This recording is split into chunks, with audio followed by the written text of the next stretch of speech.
ময়াল সাপেরা তাদের শিকারকে না চিবিয়ে সরাসরি গিলে খায়, তারপর তারা নড়াচড়া করতে পারে না। ওই সময়টা, এই খাবারটা হজম হইতে প্রায় 6 মাস সময় লাগে, আর ওই সময়টা তারা ঘুমায়। এইরকম রূপকথা আমাদের সবার প্রিয়, এবং আমরা রূপকথার মাধ্যমে ছোট থেকে আস্তে আস্তে বেড়ে উঠি, বড় হই। অনেক ক্ষেত্রে আমরা খুঁজি যে শিশুদের জন্য কেমন বই প্রয়োজন। এইরকম একটা বই আমি পড়ছিলাম, ছোট্ট রাজকুমার, দ্য লিটল প্রিন্স।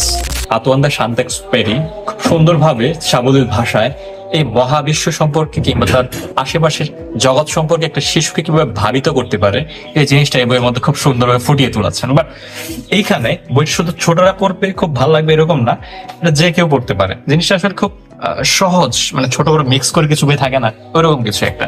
এখানে সুদূরে কোনো গ্রহ থেকে ছুটে আসা একটা ছোট্ট রাজকুমারের সাথে সাহারা মরুভূমিতে ছুটে যাওয়া বৈমানিকের যখন কলাপস করে বা কোনো একটা কারণে পড়ে যায়, তখন তার সঙ্গে একটা দেখা হয়, সাক্ষাৎ হয়। তখন তাদের যে সাক্ষাৎকারের মাধ্যমে কিন্তু এই বিষয়গুলো খুব সুন্দরভাবে এখানে দ্য লিটল প্রিন্সে ফুটিয়ে আনা হয়েছে।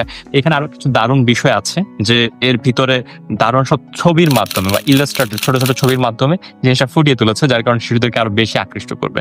বইটা প্রকাশ করেছে রুশতা প্রকাশনে। আপনারা চাইলে যে কেউ বইটা অর্ডার করতে পারেন আপনার তো যে কোনো বন্ধুর জন্য। আর এই বইটা অনেকে হয়তো পড়ে থাকতে পারেন, বিখ্যাত একটা বই, দ্য লিটল প্রিন্স।